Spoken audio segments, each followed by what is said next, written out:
Happy Akshaya Tritiya. आज आमच्या दुकानामध्ये अक्षय तृतीयाची आम्ही ऑफर ठेवलेली आहे 5 तारखेपासून 19 तारखेपर्यंत।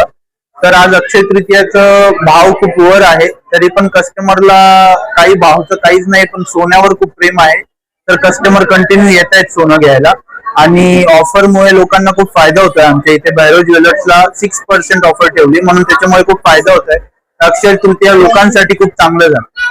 लोकांचं काय, आम्ही ऑर्नामेंट्सवर जी ऑफर ठेवली 6% ती पूर्ण ऑर्नामेंट्सवर ठेवली, म्हणून लोक जास्त तर अंगठी, बँगल्स, मंगळसूत्र, चेन तुम्ही काही बघा, फक्त 6% मेकिंग मध्ये ते आपल्याकडून घेत आहेत। तर आम्हाला सगळ्या गोष्टींसाठी एकदम चांगला रिस्पॉन्स मिळतो। कॉइनचा असं आहे, आम्ही त्याच्यावर नाही मेकिंग चार्जेस वगैरे काहीच घेत नाही, फक्त जीएसटी सोबत देतो। तर जे रेट टू रेट आहे आम्ही देत आहे, तर लोकांना त्याच्यातही फायदा होतोय। तर कॉइनचा पण रिस्पॉन्स आम्हाला खूप चांगला आहे आणि अक्षय तृतीया आमच्यासाठी आणि लोकांसाठी खूप चांगली आहे। हॅपी अक्षय तृतीया।